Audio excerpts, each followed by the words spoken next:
여러분, 혹시 사랑이 시작되는 순간이 언제인지 아시나요? 어떤 이는 첫눈에 반한다고 하고, 또 어떤 이는 오랜 시간 함께하며 마음이 열린다고 합니다. 그런데 오늘 들려드릴 이야기의 주인공은 조금 특별합니다. 그녀는 바닥에 사랑을 느꼈거든요. 네, 맞습니다. 따뜻한 바닥에 말이죠. 110년 만에 한파가 덮친 노르웨이에서 시작된 이 이야기는 한국의 특전사 출신 청년과 노르웨이 여성 가이드의 만남으로 이어집니다. 그리고 2년 후 놀라운 일이 벌어지는데요. 과연 무슨 일이 일어났을까요? 오늘 이야기를 끝까지 들으시면 온돌이 단순한 난방시설이 아니라는 걸 깨달으실 겁니다. 그리고 왜 전 세계가 한국의 기술과 정서에 주목하는지도 이해하게 되실 거예요. 영상이 도움이 되셨다면 구독과 좋아요, 그리고 알림 설정까지 부탁드립니다. 세상에는 돈으로 살 수 없는 것들이 참 많습니다. 하지만 노르웨이 사람들은 오랫동안 그런 걸 잊고 살았는지도 모르겠어요. 1인당 국내 총생산이 9만 달러를 넘나드는 이 나라는 석유와 천연가스로 쌓아올린 국부펀드만 1조 6천억 달러에 달하죠. 세계에서 가장 잘 사는 나라 중 하나라고 해도 과언이 아닙니다. 그런데 2024년 12월 노르웨이에 110년 만에 혹독한 한파가 찾아왔어요. 영하 40도를 오르내리는 추위가 며칠째 계속되면서 평소보다 훨씬 춥고 매서운 날씨가 이어졌습니다. 그럼에도 불구하고 오로라 투어는 계속 진행됐죠. 관광객들에게는 일생일대의 기회니까 말이에요. 트롬스에서 출발한 오로라 투어 버스에는 20여 명의 관광객들이 타고 있었습니다. 대부분 중년 이상의 유럽 관광객들이었는데 그 중에는 70대 독일 할아버지도 계셨어요. 투어 가이드는 현지 여성인 엘리사였죠. 28살의 그녀는 5년째 이 일을 하고 있었고 영어와 독일어, 노르웨이어를 유창하게 구사하는 베테랑 가이드였습니다. 여러분, 오늘 밤 오로라가 정말 아름답게 나타날 예정이에요. 조금만 더 참고 기다려주세요. 엘리사는 승객들을 안심시키려고 밝은 목소리로 말했습니다. 하지만 속으로는 불안했어요. 이렇게 추운 날씨에 투어를 진행하는 게 맞나 싶었거든요. 그때였습니다. 버스 뒷좌석에 조용히 앉아있던 2명의 동양인 청년이 눈에 들어왔어요. 다른 승객들과 달리 이들은 전혀 추워하는 기색이 없었습니다. 오히려 여유로워 보이기까지 했죠. 한 명은 건장한 체격에 날카로운 눈빛을 가진 청년이었고 다른 한 명은 배낭에 온갖 장비를 잔뜩 메고 있는 모습이었어요. 엘리사는 그들이 한국인이라는 걸 알고 있었습니다. 투어 신청서에 박민준, 이상훈이라고 적혀 있었거든요. 하지만 다른 관광객들처럼 떠들썩하지도 않고 사진을 찍으며 흥분하지도 않았어요. 그냥 조용히 창밖을 바라보고 있을 뿐이었죠. 밤이 깊어갈수록 추위는 더욱 매서워졌습니다. 버스 안에 난방이 최대로 가동되고 있었지만 창문 근처는 여전히 차가웠어요. 관광객들은 두꺼운 패딩과 목도리, 장갑을 끼고도 계속 추위를 호소했습니다. 그런데 갑자기 큰일이 벌어졌어요. 앞좌석에 앉아있던 70대 독일인 할아버지가 갑자기 하면서 고개를 떨구더니 의식을 잃으신 거예요. 순간 버스 안이 아수라장이 됐습니다. 할머니는 남편을 부르며 울음을 터뜨렸고 다른 승객들도 어쩔 줄 몰라 했죠. 엘리사는 당황했지만 최대한 침착하게 행동하려고 했습니다. 여러분, 진정하세요. 지금 응급실에 연락해 보겠습니다. 하지만 이런 오지에서 구급차가 올 수 있을까요? 설사 온다고 해도 얼마나 걸릴지 알 수 없는 상황이었어요. 바로 그때였습니다. 뒷좌석에 있던 2 한국인 청년이 벌떡 일어나더니 앞으로 다가왔어요. 그중 한 명인 박민준이 차분한 목소리로 말했습니다. 저희가 도와드릴게요. 먼저 이분을 평평한 곳에 눕혀야 합니다. 민준의 목소리에는 특별한 무언가가 있었어요. 명령조도 아니고 부탁하는 것도 아닌 그냥 자연스럽게 사람들이 따르고 싶어지는 그런 목소리였죠. 실제로 다른 승객들도 자연스럽게 자리를 비켜주며 그들이 할아버지에게 다가갈 수 있도록 도왔습니다. 민주는 할아버지의 목과 손목에서 맥박을 확인했어요. 그리고 또 다른 친구 이상훈에게 눈짓을 했죠. 상훈은 곧바로 자신의 배낭에서 뭔가를 꺼내기 시작했습니다. 놀랍게도 거기에는 각종 응급처치 용품들이 가득 들어 있었어요. 체온이 많이 떨어졌네요. 지금 바로 따뜻하게 해드려야 합니다. 민주는 엘리사를 향해 말했습니다. 혹시 담요가 더 있나요? 엘리사는 얼떨떨한 마음으로 비상용 담요를 가져다 줬어요. 도대체 이 사람들이 누구길래 이렇게 침착하고 전문적으로 행동하는 걸까요? 민준과 상훈의 손길은 정말 놀라웠습니다. 먼저 할아버지의 젖은 옷을 벗기고 마른 수건으로 몸을 닦아낸 다음 상훈이 가져온 핫팩을 겨드랑이와 목 부분에 붙였어요. 그리고는 발열 도시락이라는 신기한 물건을 꺼내더니 뜨거운 물을 만들기 시작했습니다. 이건 어떻게 이런 게 있는 거예요? 엘리사가 신기해하며 물었습니다. 상훈이 웃으면서 대답했어요. 한국에서는 이런 게 일상이에요. 등산할 때나 야외 활동할 때 항상 준비해 두거든요. 그런데 더 놀라운 건 민준의 행동이었어요. 할아버지의 신발을 벗기더니 발가락 하나하나를 마사지하기 시작한 거예요. 동상 예방이에요. 말초 순환을 도와야 합니다. 그의 손길은 정말 전문가 같았어요. 마치 군의관이나 응급구조사 같은 느낌이었죠. 10분 정도 지나자 할아버지의 얼굴에 조금씩 붉은기가 돌기 시작했습니다. 그리고 드디어 눈을 뜨셨어요. 어라, 나는. 할아버지가 중얼거리자 할머니가 눈물을 흘리며 안아보셨습니다. 민주는 할아버지의 상태를 다시 한번 점검한 후 엘리사에게 말했어요. 지금은 안정됐지만 병원에 가보시는 게 좋겠어요. 체온이 많이 떨어졌거든요. 엘리사는 고개를 끄덕이며 구급차를 불렀습니다. 구급차가 도착할 때까지 민준과 상우는 할아버지 곁을 지켰어요. 그리고 다른 승객들에게도 핫팩과 발열 깔창을 나눠줬습니다. 이런 추위에는 발부터 따뜻하게 해야 해요. 발이 차가우면 온몸이 다 추워집니다. 30분 후 구급차가 도착했을 때 구급대원들도 놀랐어요. 응급처치를 누가 이렇게 전문적으로 했죠? 민주는 겸손하게 미소만 지었습니다. 그냥 아는 게 조금 있어서요. 할아버지와 할머니는 구급차에 오르기 전 민준과 상훈에게 깊이 고개를 숙였습니다. 정말 고맙습니다. 당신들이 아니었다면. 할머니의 목소리는 감정에 벅찬 듯 떨렸어요. 다음 날 아침 노르웨이 현지 언론에서 이 소식을 크게 보도했습니다.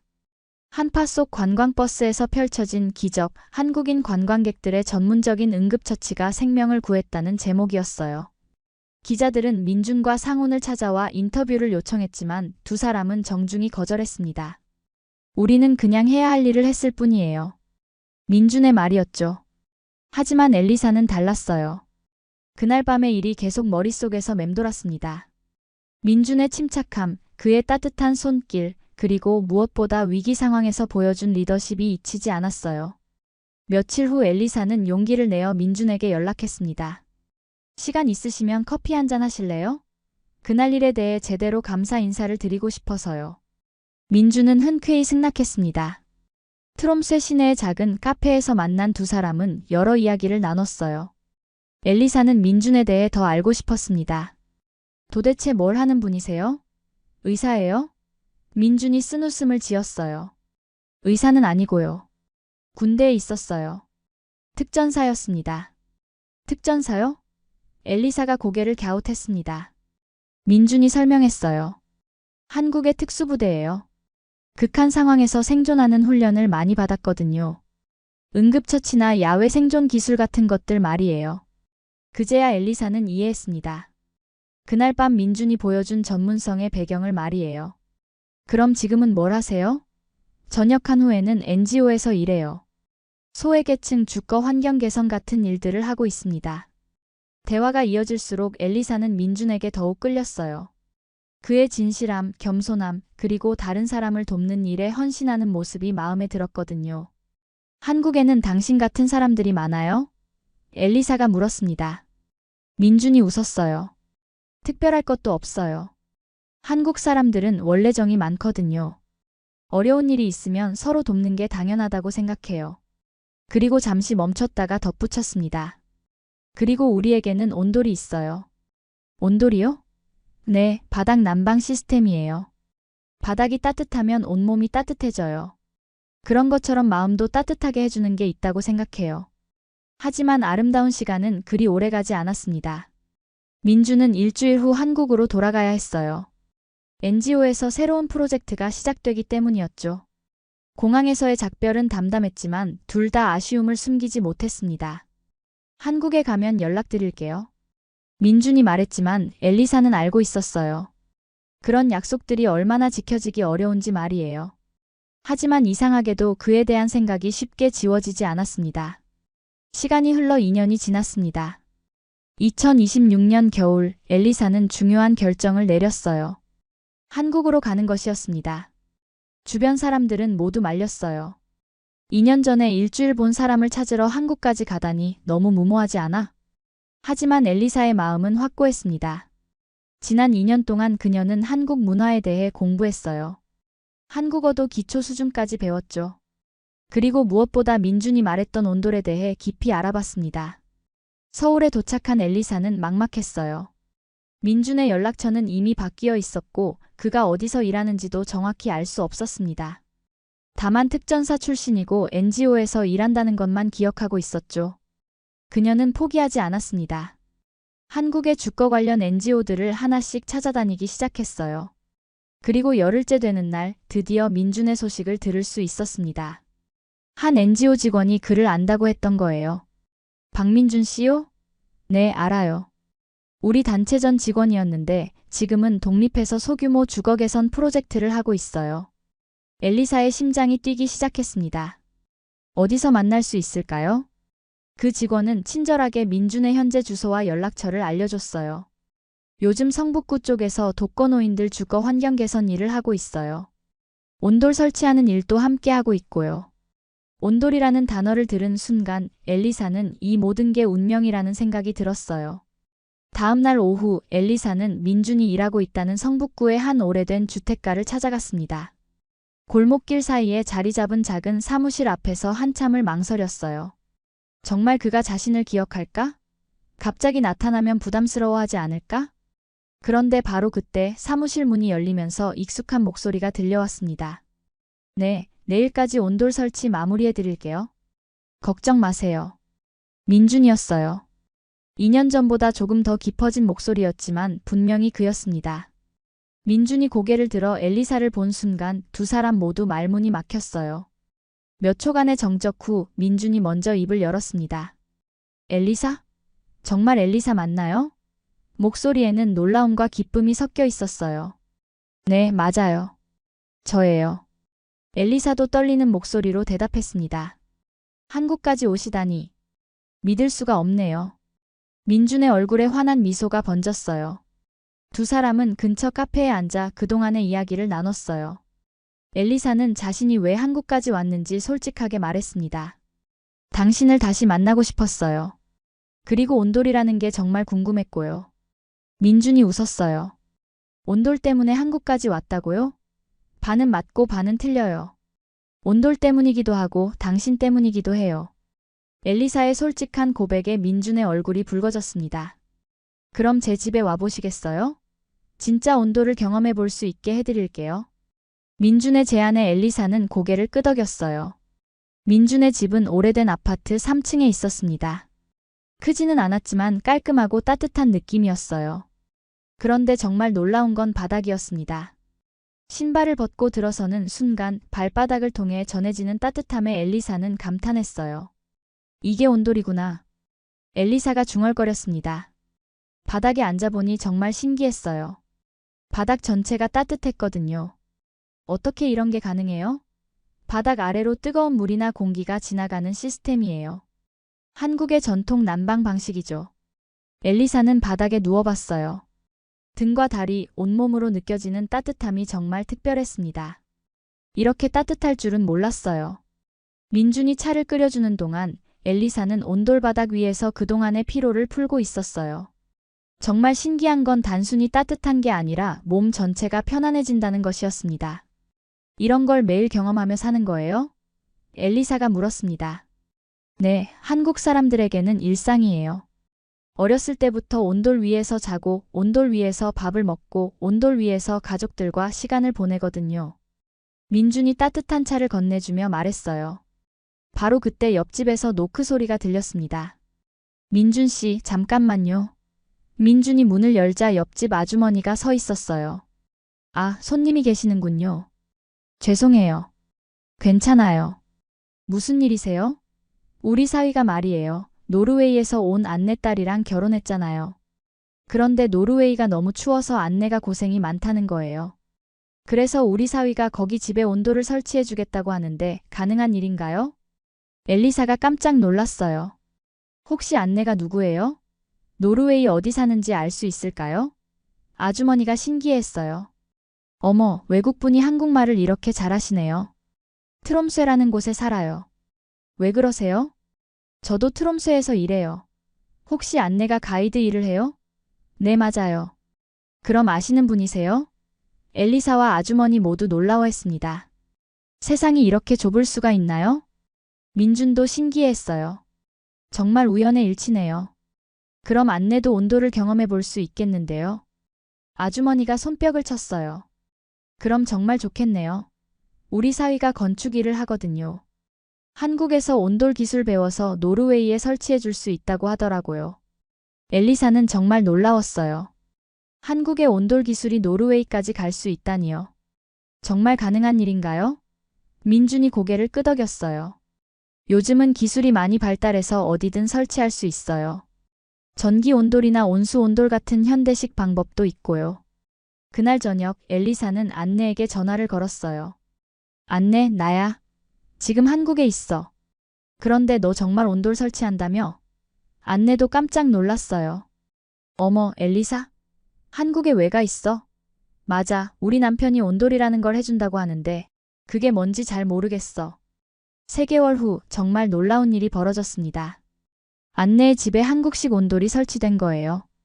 안내의 한국인 사위는 한국에서 온돌 기술을 배워 노르웨이에 가서 직접 시공했습니다. 그리고 그 결과는 모든 기대를 뛰어넘었어요.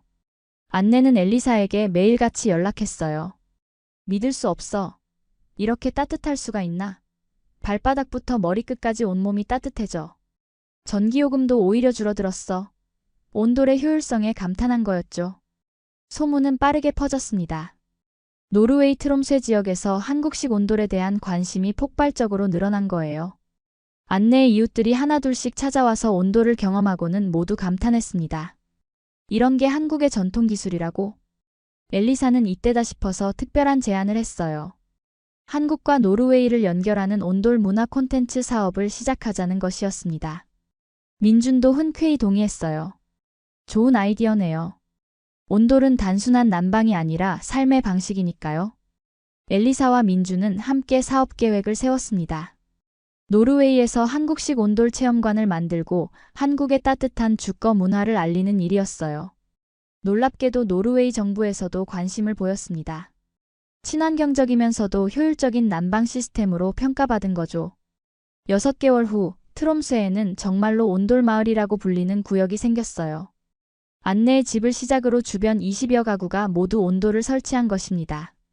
그리고 이 모든 것의 중심에는 엘리사와 민준이 있었어요.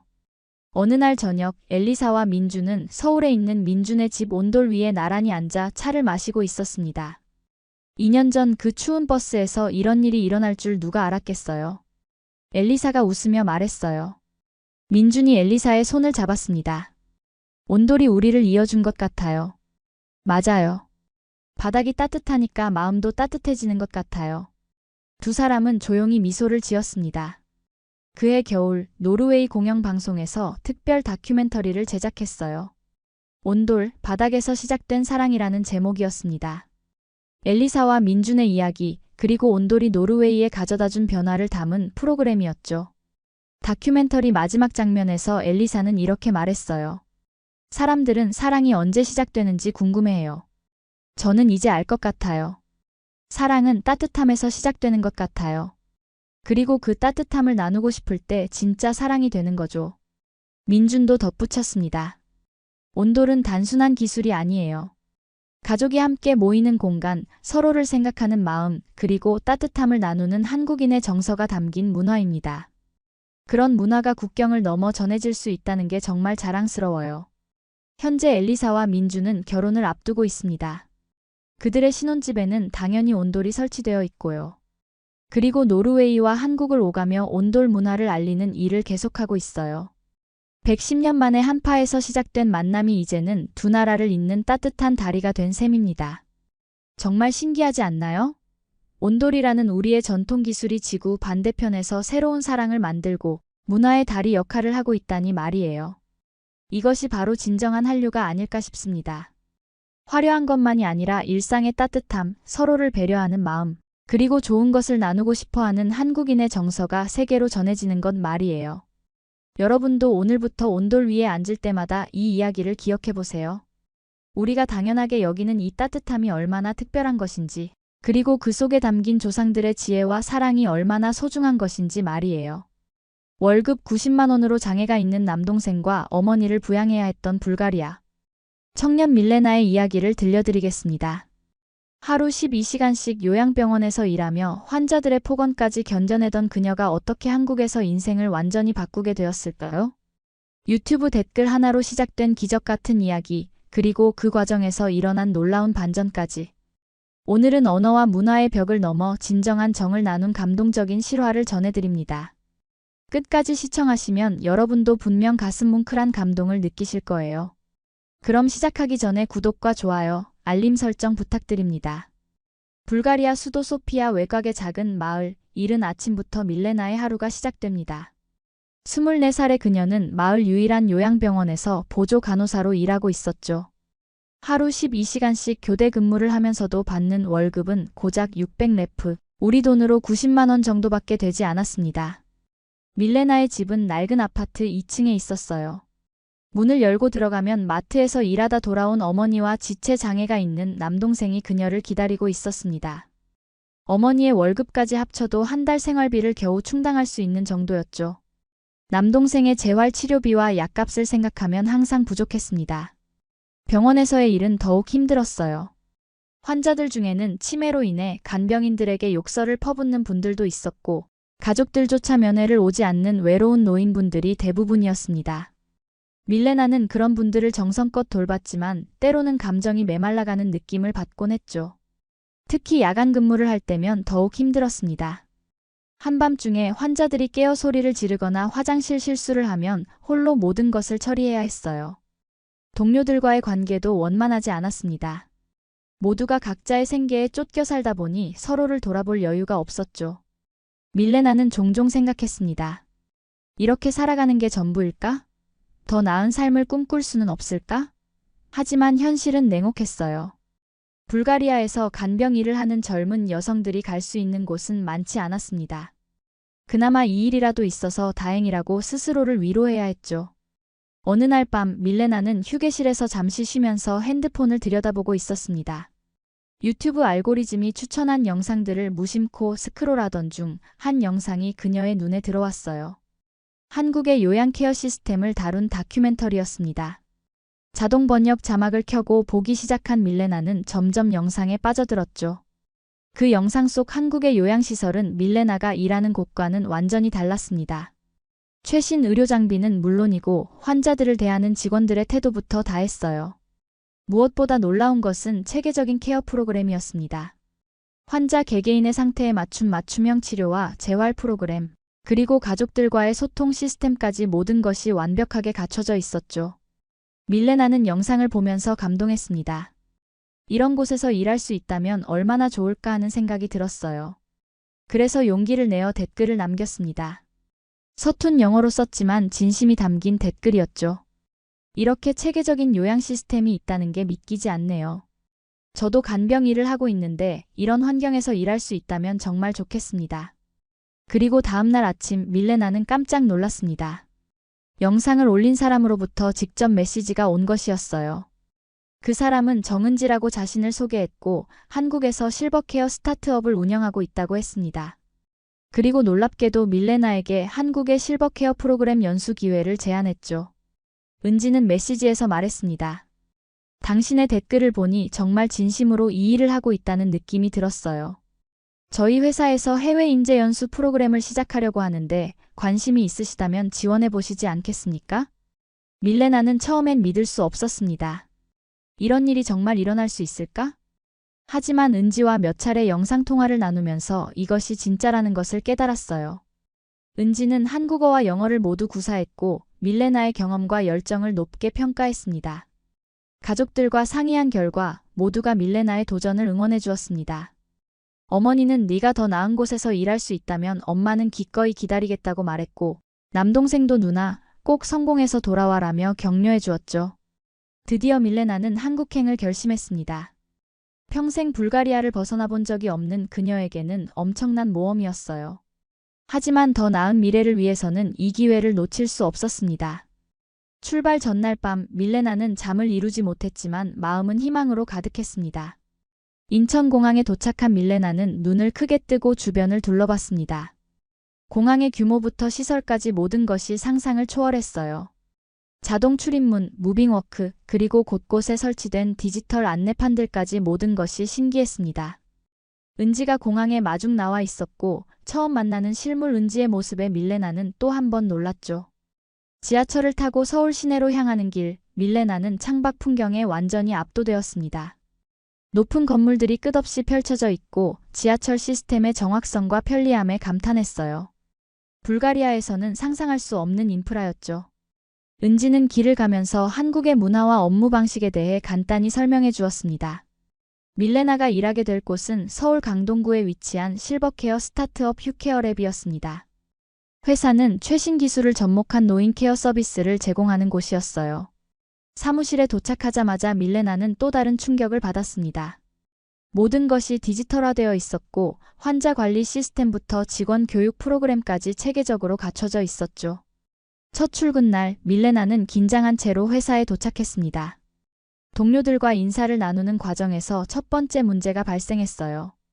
한국어 실력이 부족했던 밀레나는 존댓말과 반말을 구분하지 못했고 나이가 많은 직원에게 반말을 사용하는 실수를 범했습니다.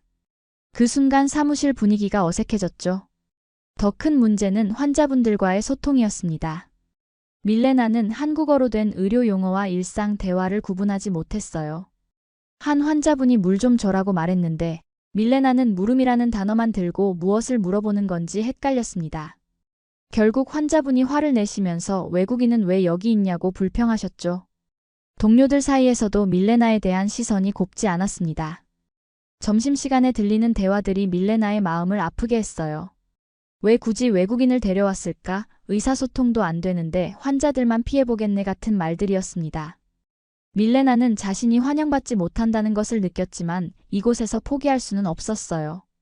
그날 밤 숙소에서 밀레나는 어머니와 화상통화를 했습니다. 어머니는 딸의 힘든 표정을 보고 걱정했지만 밀레나는 괜찮다, 조금만 더 해보겠다고 말했습니다. 하지만 속으로는 정말 이 일을 해낼 수 있을지 확신이 서지 않았어요. 밀레나가 한국에 온 지 한 달이 지났을 때 큰 사건이 일어났습니다. 치매를 앓고 있는 이순자 할머니가 화장실에서 넘어질 뻔한 일이 있었어요. 밀레나는 할머니가 아파요라고 말씀하시는 것을 들었지만 정확히 어디가 아픈지 파악하지 못했습니다. 할머니의 방언 섞인 말씀을 이해하기 어려웠거든요. 결국 할머니는 화장실에서 혼자 일어서려다가 미끄러져 넘어지셨습니다.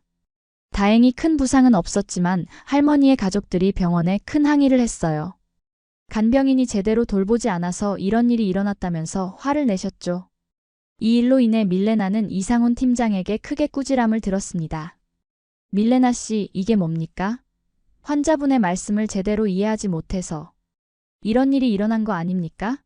문화도 언어도 모르는 사람이 왜 여기 와서 이런 일을 하려고 하는 거죠? 이상훈 팀장의 목소리는 차갑고 날카로웠습니다. 밀레나는 고개를 푹 숙인 채 사과했지만 마음속으로는 억울함과 자책감이 뒤섞여 있었어요. 그날 밤 숙소로 돌아온 밀레나는 참았던 눈물을 터뜨렸습니다. 정말 자신이 여기 있을 자격이 있는 건지 의문이 들었어요. 불가리아 사람이라서 무시당하는 건 아닐까? 아니면 정말 자신의 실력이 부족한 건 아닐까? 온갖 생각이 머릿속을 맴돌았습니다. 어머니와의 화상통화에서 밀레나는 솔직하게 말했습니다. 엄마, 나 여기서 나가고 싶어요. 너무 힘들어요. 하지만 어머니는 딸을 다독였습니다. 밀레나야, 힘든 건 알지만 여기서 나가면 다시 예전 생활로 돌아가는 거야. 조금만 더 견뎌보자. 엄마가 믿는 우리 딸이잖아. 어머니의 말을 들으며 밀레나는 다시 마음을 다잡았습니다. 남동생의 재활치료비, 가족의 생계를 생각하면 여기서 포기할 수 없었어요.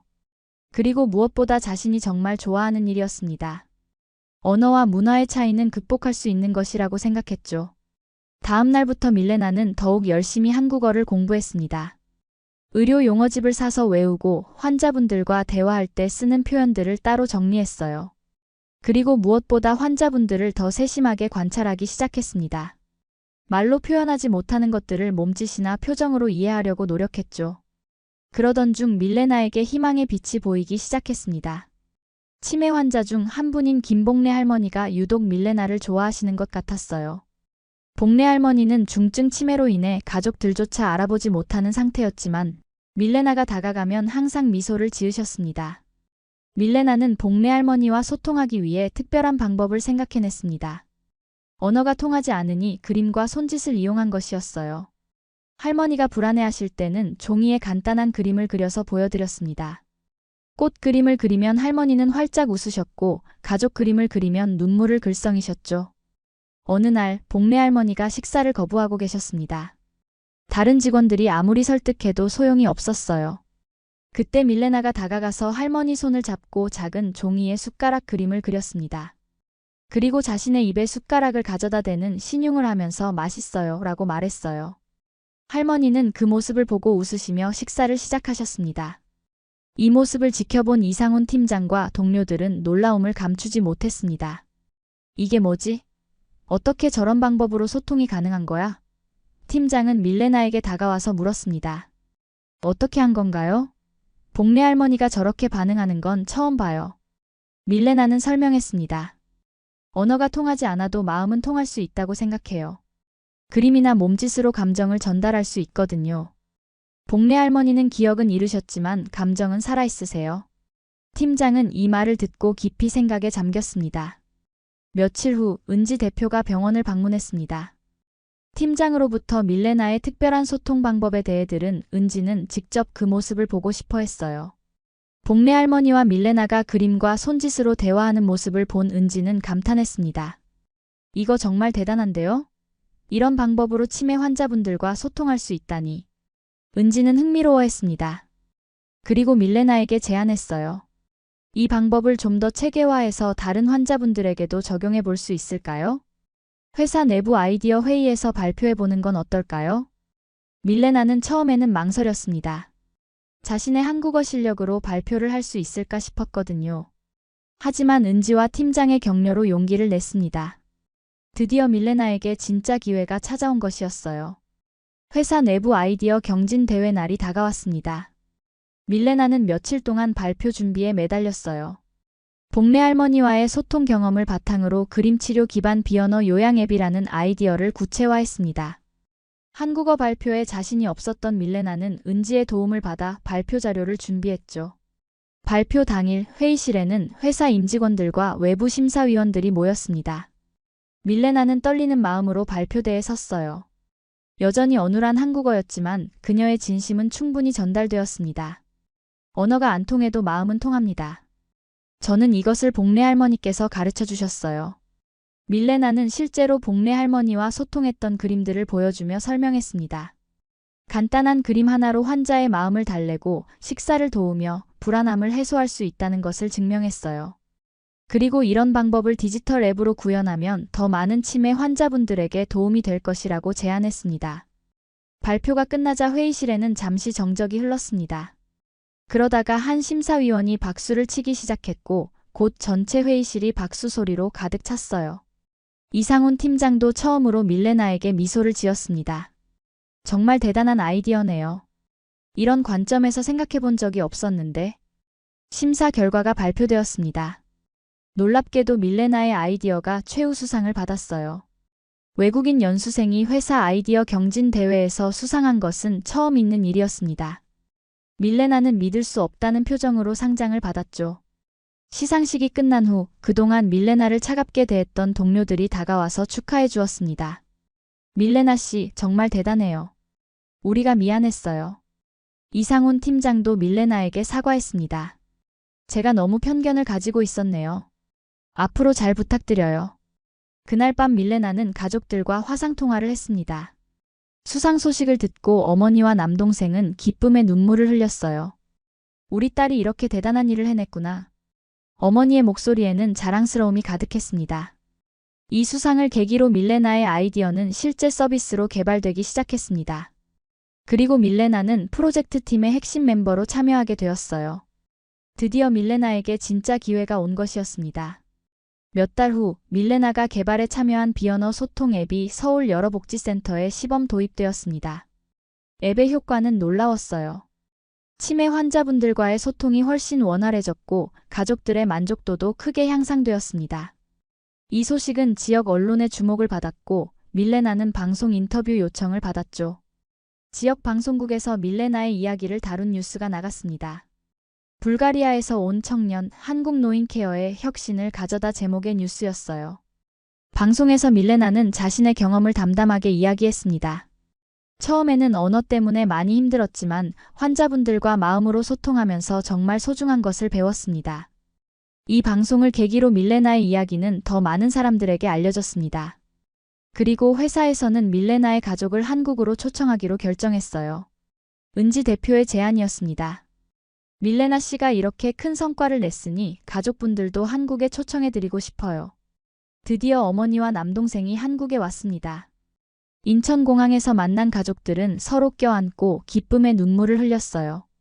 엄마, 동생, 정말 보고 싶었어요. 밀레나의 목소리는 감격으로 떨렸습니다. 몇 달 만에 보는 가족이었지만 그 시간이 몇 년처럼 길게 느껴졌거든요. 가족들을 복지센터로 안내한 밀레나는 자신이 일하는 모습을 보여주었습니다. 특히 복례 할머니를 만나 뵙게 했어요. 복례 할머니는 밀레나의 가족을 보고 환하게 웃으셨습니다.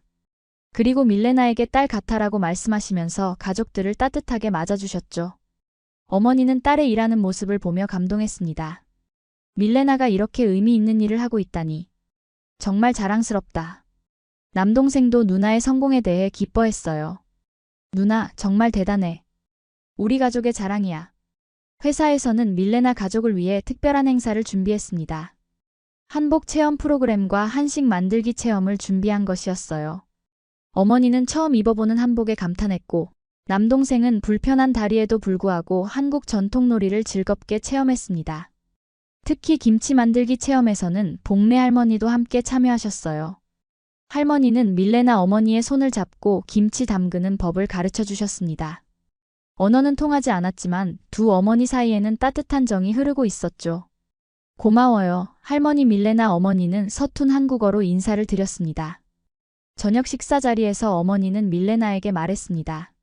밀레나야, 엄마가 처음에는 네가 혼자 이렇게 먼 곳에 가는 게 걱정됐는데 이제 보니 정말 잘한 선택이었구나. 여기 사람들이 너를 가족처럼 대해주는 모습을 보니까 마음이 놓인다. 어머니의 눈에는 감사의 눈물이 고여 있었어요. 가족들이 불가리아로 돌아가는 날 공항에서의 작별은 눈물바다였습니다. 하지만 이번에는 슬픈 눈물이 아니라 희망찬 눈물이었어요. 밀레나는 이제 한국에서 자신의 자리를 확실히 만들었고 가족들도 그것을 확인했거든요.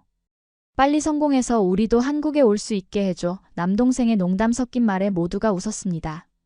밀레나의 노력과 열정은 마침내 결실을 맺었습니다. 회사에서는 그녀를 정식 직원으로 채용하기로 결정했어요. 연수생에서 정규직이 된 것이었습니다. 월급도 300만 원으로 크게 인상되었죠. 불가리아에서 받던 90만 원과 비교하면 상상할 수 없는 금액이었어요. 밀레나는 매달 가족에게 생활비를 송금할 수 있게 되었습니다. 남동생의 재활치료도 더 좋은 병원에서 받을 수 있게 되었고 어머니도 마트 일을 그만두고 집에서 쉴 수 있게 되었어요. 밀레나 덕분에 우리 가족이 완전히 달라졌다고 어머니는 매일 감사 인사를 전했습니다. 더 놀라운 소식이 기다리고 있었습니다. 은지 대표가 밀레나에게 새로운 제안을 한 것이었어요. 밀레나 씨, 우리가 불가리아 요양 시스템 개선을 위한 국제 컨설팅 프로젝트를 시작하려고 해요. 현지 사정을 가장 잘 아는 밀레나 씨가 프로젝트 리더를 맡아주시면 어떨까요? 이것은 밀레나가 꿈꿔왔던 일이었습니다. 자신이 배운 한국의 선진 케어 시스템을 고향에 전파할 수 있는 기회였거든요. 밀레나는 기꺼이 이 제안을 받아들였습니다. 제가 받은 도움을 이제 고향 사람들에게도 돌려드리고 싶어요. 프로젝트가 시작되면서 밀레나는 한국과 불가리아를 오가며 바쁜 나날을 보냈습니다. 불가리아의 요양시설들에 한국의 시스템을 도입하고 현지 간병인들을 교육하는 일이었어요. 특히 자신이 개발한 비언어 소통 앱은 불가리아에서도 큰 호응을 얻었습니다. 어느 날 밀레나는 복례 할머니와 함께 병원 정원을 산책하고 있었습니다. 할머니는 여전히 밀레나의 손을 꼭 잡고 계셨어요. 그 모습을 보며 밀레나는 생각했습니다. 언어도 다르고 문화도 다르고 받는 월급도 달랐지만 정만큼은 똑같았다는 것을 말이죠. 복례 할머니는 밀레나를 보며 환하게 웃으셨습니다. 그 미소 속에는 고마움과 사랑이 가득 담겨 있었어요. 밀레나도 할머니께 미소로 답했습니다. 말로는 표현할 수 없지만 두 사람의 마음은 완벽하게 통하고 있었거든요. 몇 년이 지난 지금 밀레나는 한국 요양업계의 성공 사례로 자리 잡았습니다. 그녀의 이야기는 많은 외국인 근로자들에게 희망을 주고 있어요. 언어와 문화의 벽은 높았지만 진심과 노력으로 모든 것을 극복할 수 있다는 것을 증명했거든요. 밀레나는 오늘도 복례 할머니와 다른 환자분들의 손을 잡고 따뜻한 마음을 나누고 있습니다. 진정한 케어는 기술이나 시스템이 아니라 사람의 마음에서 시작된다는 것을 보여주면서 말이죠.